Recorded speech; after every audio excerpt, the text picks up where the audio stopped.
ทำอ่างหลวงวังเวียงเนาะทุกคนหรือว่าบุรกูล2บุรกูล2ฟิลไปใส่ละฝากให้ผัวเลี้ยงละโอ้ให้ผัวเลี้ยงตั้งแต่เกิดลูกมานี่รู้สึกว่าบวมขึ้นเนาะ อันนี้เจลอุ้ยอ้นไม่ยังเป็นไหมนี่วะเจลตัวนี้นี่ สวัสดีเด้อทุกคนสวัสดีว่าคำทุกคนในพี่ชาแนลวันนี้ก็อยู่วังเวียงนะครับพอดีได้เสื้อของฝ่ายจากไอมินาแจ็คเสียวสีใดเทียเลือกก่อน ตอนแรกก็เสียวสีดำเนาะ เอาไปเชียงวันนั้น มันแบ่งย่านนั่นปิดกันกับหมู่ ก็เลยว่าเอาไปเชื่องก่อน เอาเชียงไว้ก่อน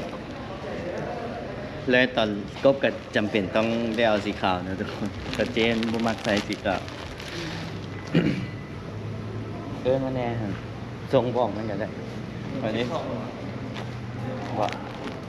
วันนี้เขาเซ็กเอาทุกคนก็สิออกไปทำผูกคำเนาะบุรกูล2โอ้เซ็กซี่ว่ะโอ้ตาย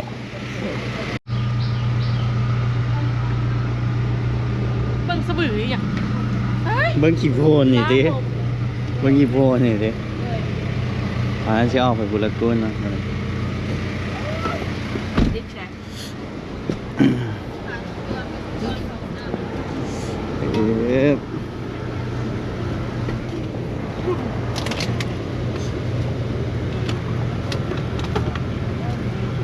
นี่เราซื้อพอไม้นะทุกคน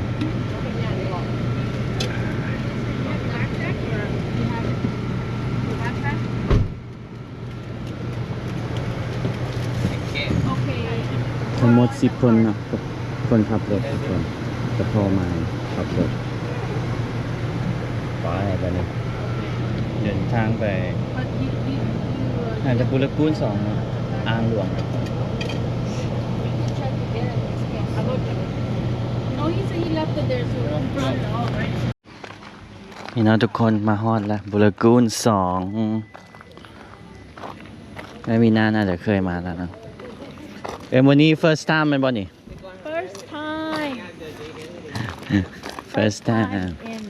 first time everything. Everything. วันนี้ first time everything บางอย่าง เมื่อวานนี่วันนี้บ่มาเนาะ เมื่อวานนี้บ่สบายอ่ะว่านอนเบิดมือเจ็บบลอด เกือบบ่รอด เกือบหลับจะกลับมาได้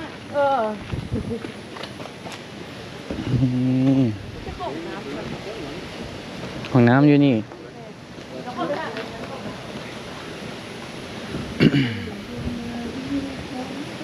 นี่เนาะทุกคน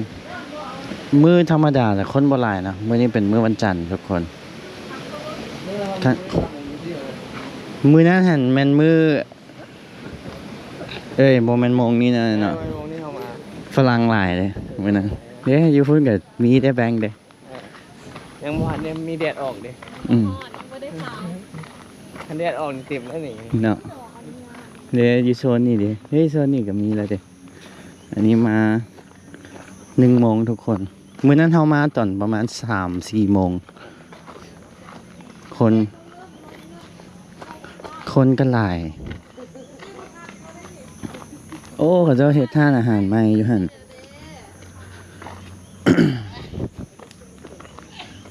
มานี่ เกี่ยวแว่นตาแล้วติ เก็บแล้ว เกี่ยวแว่นตาแล้วติ เก็บแล้ว ต้องได้ใส่เด้อต้องได้ใส่แว่นตานะทุกคน อันนี้บุรกูล2หรือว่าทำอ่างหลวงนะทุกคน ข้างบนมีผู้ใดลอยน้ำเลยได้หั่นเนาะคักว่ะเสียเฮาอีหลี แต่คันมีกับคักแหม ไอ้นี่อะครับ คันมีกับคักคันบ่มีกับคักอย่างหนึ่งทุกคนแบบคันเสาร์อาทิตย์นี่โอ้บ่ให้ว่าแหล้วเด้บ่มีอีหลีบ่มีอีหลีเด้บ่มีคนอีหลีนี่เนาะทุกคนทำอ่างหลวงวังเวียงเนาะทุกคน หรือว่าบุรกูล2บุรกูล2 สีเป็นมรกตคักๆเลยได้อนี่ สีโคตรงามเลยเห็นปะเฮ้ยสีนี่สี สีนี่นะ งามมากินเย็นนี่ได้นี่เย็นเย็นเย่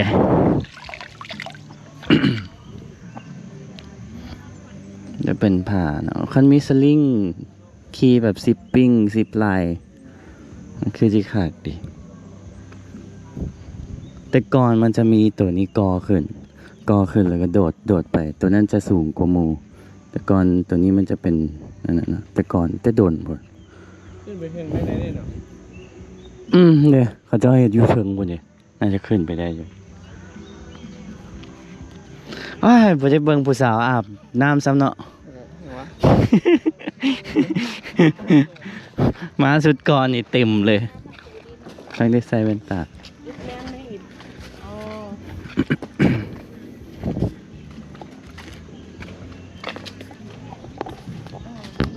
ปลาเนี่ยมันหู้เบียกไหนมันหู้อะ ปลา แข่งเบิ่งมันแล้วมันมาเห็ดเบียกตัวนี้ Over there. Oh, they think it's a bait. They're running. เอมโมนี่นี่แบบ very excited เนาะ More sick. Absolutely amazing. absolutely amazing อ้าวมันตื่นเต้นแน่นอน แต่สีดำหันงามดีเด้ เอิ้นมาเอิ้นแมวเลยนะเราเห็น Oh, there's piranha there. The what Wow your camera can go underwater That's amazing So can the GoPros. เขาว่าเขา อันนี้ Insta เอา Insta เลย ไอ้ก็บ่ใส่บ่ Insta ตัวนี้มัน360 บ่มักใส่บ่ เขาก็ยังเบิ่งอยู่เด้ ซื้อตัวนี้ดีก่อนสำหรับ โกโก้เลยไป้าเฮาโอ้มีแต่ผู้บ่าวนะมื้อนี้เนาะ เนาะมีแต่ผู้บ่าวบ่ได้อุตส่าห์ตาเจ้อุตส่าห์เกี่ยมแว่นตามาเลยไปเสร็จแล้วใส่แว่นตาดิ มื้อนี้ผู้สาวบ่หลายเว้ย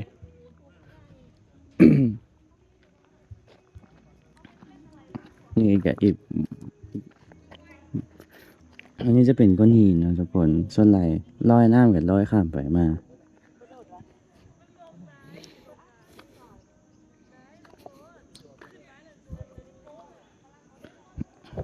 ไม่คือบอกบิกินี่มาใส่อ้าวไงโอ้ย ตายเลยตายเลย ถอดอยู่นี่ก็ได้บ่ถาใส่ก็ได้บิกินี่ ถอดเลยถอดเลยเจ้าสิอาบน้ำบ่ บ่ ไม่ต้องมาเบิ่งหรอเห็นไหมที่ถ่ายรูปให้หน่อยเห็นไหมป่าบน มีป่าอีกนะทุกคน แต่ป่าประมาณซ้ำนี้ซ้ำ2 นิ้วอยู่นี่ บ่ใหญ่เลยนี่หึ ขึ้นมาสิไปยืนบนท่าน โอเคถ่ายแอร์เลยสิใช่ มีเลยเด้อ มุมนี้เลย โอเคฮู้เลยเด้ แบบเก่าเขาเด้อ พันรูปถ่ายพันรูปได้รูปหนึ่ง งั้นเสือขึ้นดีบ่ งั้นเสือขึ้นดี แมนเอมีนาก็มาให้กำลังใจ สู้ เขียวพันรูป กระเป๋าก็เอาไว้ เอาให้มันเป็นพร็อพ มันเป็นพร็อพ ยุ่งยากเลยนะเธอจะได้รูปเดิน โอ้ยขี้โพนออกฮึบ เห็นไหม ฮึบ ถึงแล้ว โอเคโอ้ยหลงถ่ายวิดีโอเว้ย sorry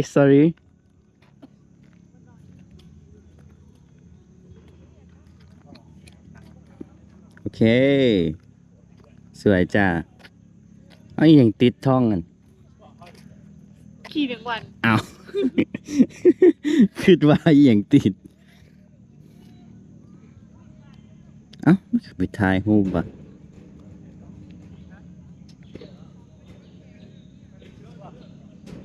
เลยค่ะ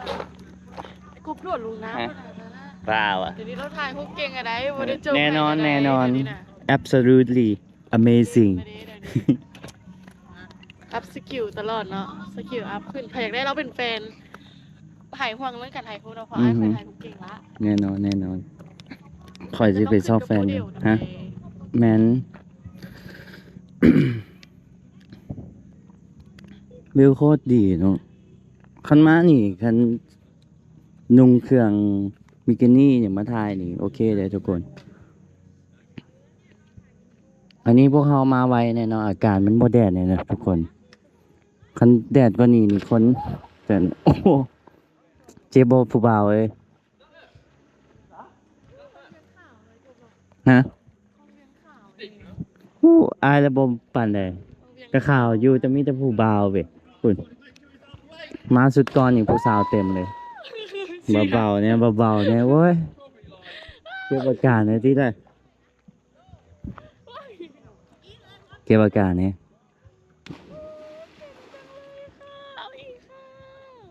ได้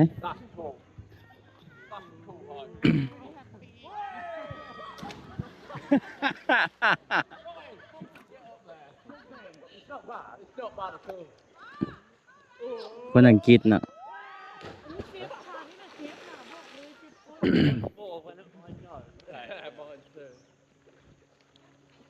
บ่แฮปปี้ปานใดเนาะมื้อนี้เนาะบ่แฮปปี้ปานใดเป็นตาดำเกี่ยวมาก็บ่ได้ใส่บ่โอ้ยตอนมาสุดก่อนเห็นเป็นตามองสาวเนาะใส่แว่นตาดำแล้วก็ตากันเลือกไว้ย่างมาใกล้ๆเนาะทุกคนเบิ่งน้ำนี่แห้งใสๆเบิ่งโคตรใสเลยนะอันนี้บ่ให้ลงเนาะ do not allow to swim บ่ให้ลงเป็นลงนี่ก็ได้นี่ใสน้ำมันจะออกมาจากถ้ำตัวนี้ก่อนแม่นห้ามลงแต่โคตรเย็นเลยได้นี่ลงตัวนี้บ่ได้มันจะขุ่นติพอน้ำจะออกบ่อมาจากนี่เด้น้ำจะออกบ่อตัวนี้มา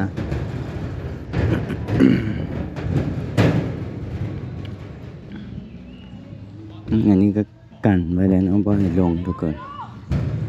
แต่มานี่ถ้าว่าจะอาบน้ำมีอย่างนี้ต้องระวังเครื่องดีๆนะทุกคนต้องมีคนเฝ้าเพราะฉะนั้นมันจะมีคนแบบมาเกี่ยมหลักนะเครื่องเสียเย็นดีนะฮันแบงโคตรเย็นเลยเย็นเบิ่งนี่ใส่ทุกคน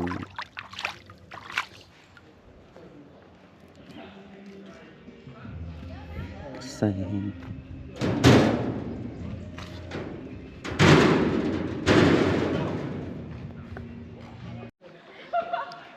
ทุกคนเบิ่งน้ำใสทุกคนอันนี้เป็นแบบใส่แล้วตัวนี้มันจะเป็นสีฟ้าๆหน่อยนึงนะสังเกตเบิ่งสีออกเขียวมรกตดิ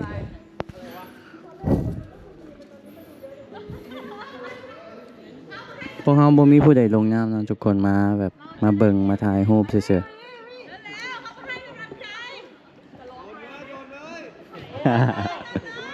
โดดเลยกดดันเนาะขึ้นไปเทิงนี่จะว่าบ่สูงเลยทุกคนเฮาเบิ่งอยู่นี่จังซี่ซื่อๆแต่เวลาขึ้นไปนี่แบ่งแบบใจกั้นหายใจไปประมาณ2วิ3วิพุ่นเลยวุบลง บ่โดด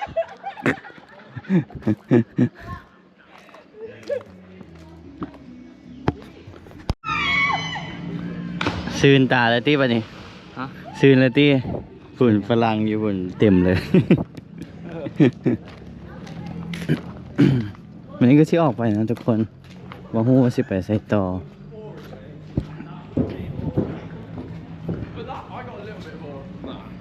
เอื้อยผู้นั้นก็บ่กล้าโดดจักเทื่อนะ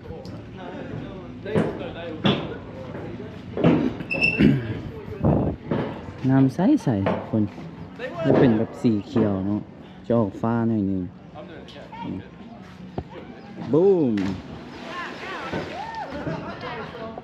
เดตะผู้สาวเต็มเลยเด้ฝรั่งเนี่ยใส่แว่นตาที่เลย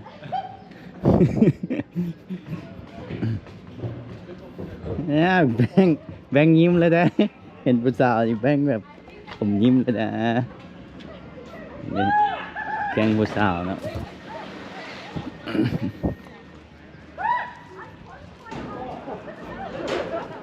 ฝรั่งหลายนะทุกคน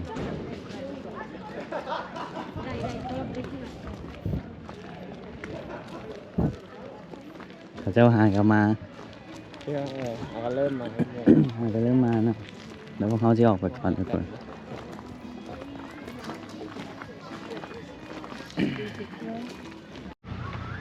น้องทุกคนสรุปกับ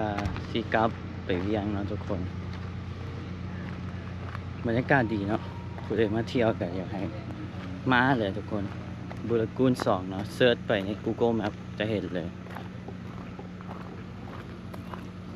เบิ่งวิวไหมกลับมาที่เขาเปียกบ้านไม้นะทุกคนหากันนอนตื่น เขากินบ่เขา กินส้ม กินส้มนั้น เจียวตั้งแต่มื้อไปไอโมนี่บ่กล้ากิน น้องไอ้กินอยู่พวกนั้นแหละ แตงไม้เอาใส่โซบานัวใส่ ยิกซีนส้มปะนัวแล้วอ่ะยิกซีนส้มปะนัว ใช่ไหม แซ่บแห้งแซ่บ แห้งไว้ดูในเซฟนะ แห้งไว้โดนแห้งแซ่บเจ้า มาปั่นให้มาปั่นให้ มากินข้าวเปียกกันนะทุกคนแล้วก็จึงกลับไปเอารถจะก็ไปที่ไปพักผ่อนตันสวยยังบ่ซื่นน่ะ ปั่นโปะเอ เป็น ง รถตอนนี้ส้มแล้วเนี่ย ตัวน้ำส้มเนาะ โดย น้ำดอก ตัว ไม้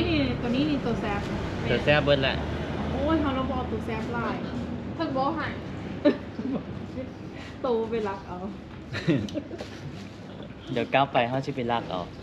ไปรักเอาโอ้ยบริเวณสตูดิโอใหม่ซ้ ตัวอันบักบัวอย่าลืมเบิ่งเจียวตัวนี้บ่ได้ใส่เป็นนัว ตอนนี้มี3แจวได้นี่ อันนี้แจวจะเจ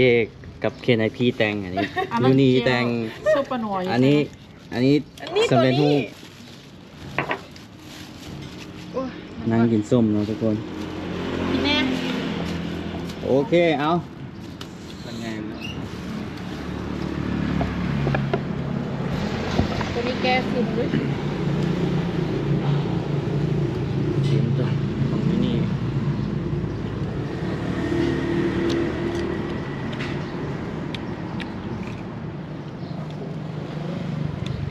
ทำทิศ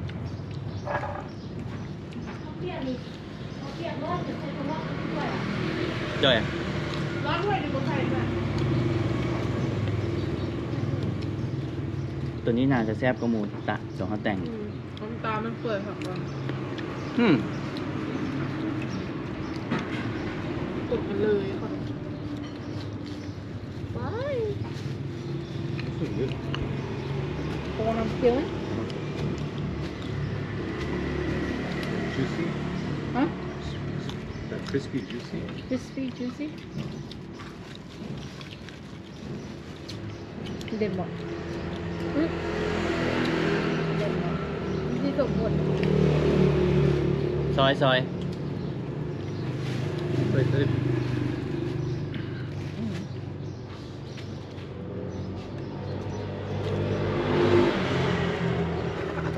พอท่านกินข้าวจะกินส้มก่อนเลย อันนี้โซพันหัวมาซิมเลย ไม่มีนานยางไปอพาร์ตเมนต์นั่นพี่น้องเรานะอยู่ใกล้ๆแล้วว่ะก็ยางไป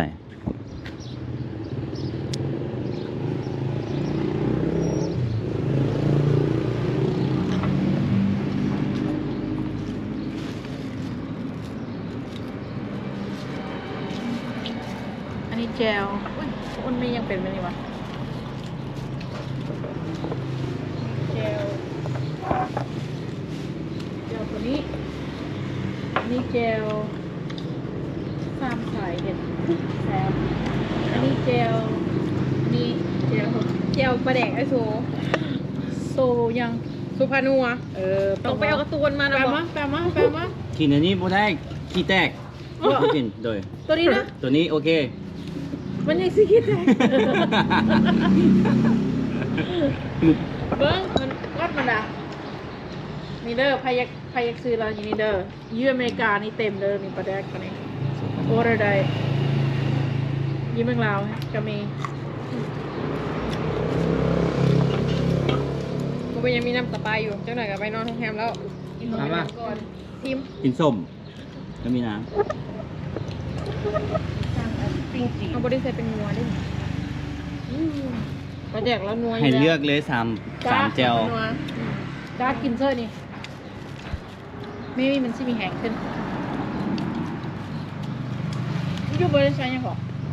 บริษัทเป็นนัวใส่น้ำตาลมะเขือข้าวขั่วปลาแดกเบิด โอ้หนัวแฮบุค่ะคณะบริษัทเป็นหนัว นัวน้ำปลาแดก นัวน้ำปลาแดกเด้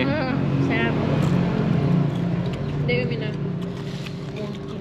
จังเจ้ากับ Ooh, that one's spicy now. ตุจอนใส่เอาจังหวะมือแรงตุจอนมาจัง เรียนแถวเขาน้ำเรียนเพิ่นแมลง They have one downstairs. ทุกคนใส่นี่ข้าวเปียกแม่มานะ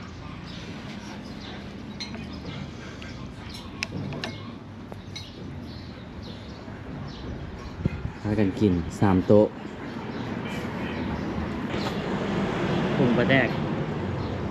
ปรุงข้าวเปียกต้องใส่สุกนัวนะทุกคนเนาะ ดีแซ่บเลยนี่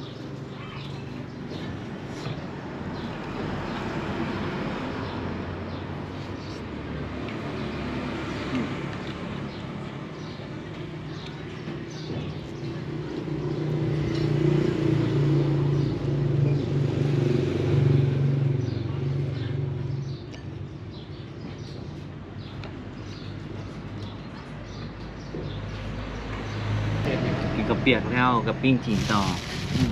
โอเผ็ดจักโบง เผ็ดบอกว่า เผ็ดจักมง เจ็ดโมง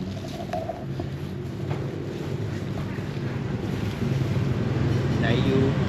เขาเผ็ดเขาเปียกเขามากินห้อนมันละเผ็ด เอามาเต้าหู้ปิ้งนี่แหละแซ่บ ว่าพอมันระเบิดแล้ว เป็นวันนี้ยันเจ็บกระเพาะแต่บ่กิน มันมีตัวหมักกระทันอันนึง เอาอีกบอไปใบห้อง เอาอย่างนี้คือบ่ให้เบบีแน่ ตายลูก บ่ให้เบบีแน่สิ เอาอีก เรา บ เป็ อน ตัว ไป เบ ใบ บี้ ห้องแล้ว ยังกินโบเบิร์ดอยู่ เบบี เบบีจะกี่โมงอยู่เผ็ด การหมักเพชรมันของคูหรือวะมันบอกการหมักเพชรมันบอกถึงร้อนอยู่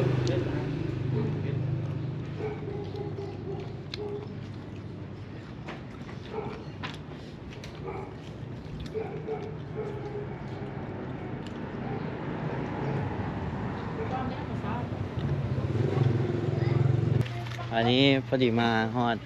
สตูแฮวโอ้รถเก๋ยังอยู่เว้ยฮะไปอันนี้อันนี้ฝากมาให้มันบ่เนี่ย พอดี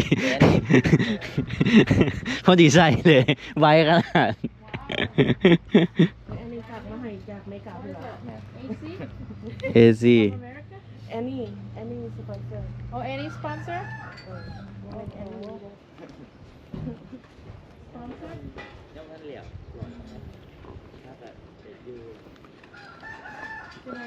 music happen อ๋อ AC AC รถคันนี้นี่พ่อล่างแน่เลยนี่ เน่าไปเน่าแล้ว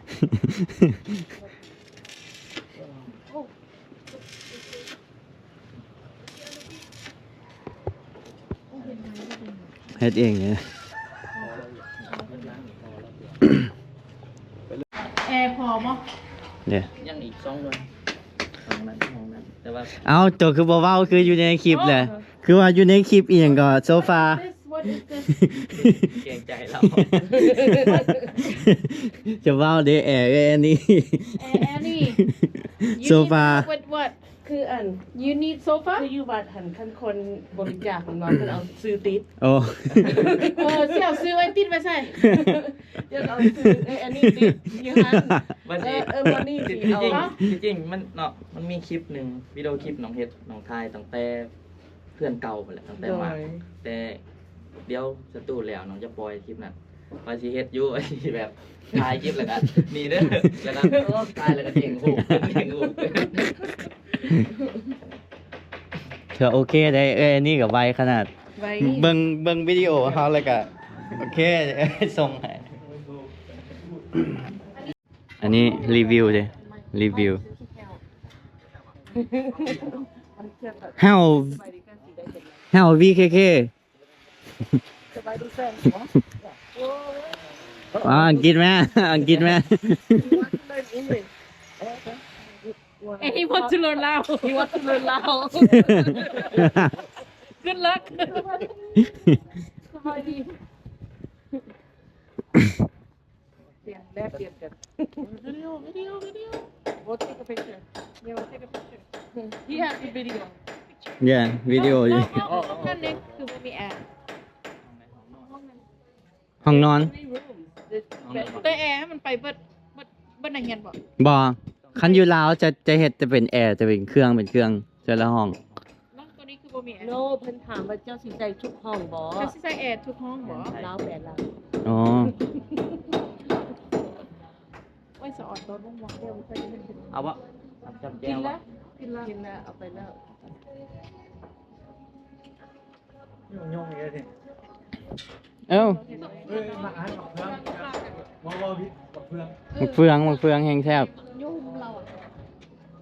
ยุ่มพี่มาเฟืองอยู่นั่น เอ้ยอยากมวนบ่ เลือดตอนตะกี้เฮ็ดมีแต่นั่นเนาะตอนเริ่มใหม่เอาขึ้น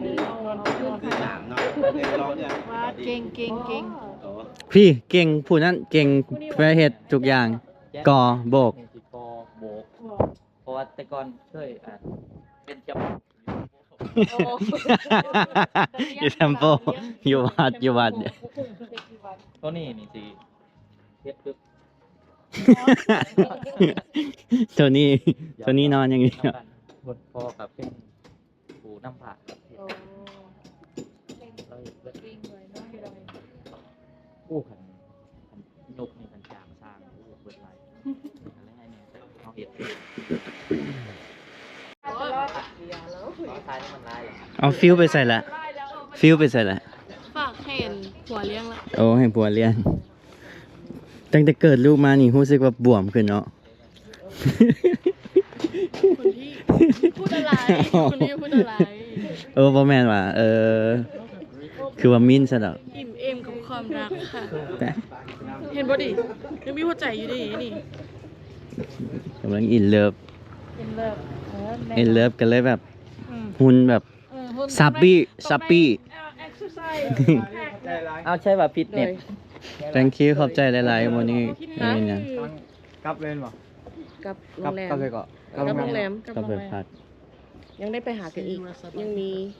Thursday what how do you say Thursday ซีอยู่ วัน ซี ประหัส วันพฤหัส คือว่า see you bro เที่ยวบาง พวกเจ้าว่า see you bro ซีอยู่โบที่ใช้สำหรับ see you sis bro you need เด้ bro เด้ไอ้ไมค์ เป็น bro อ๋อซี see you bro ซีอยู่ see โบ you sis sister my bro you need help you and your bro bro อันนั้น bro อันนั้นโบอันนั้น คนละ bro มันเป็นเหือเหมือน อันนั้นโบ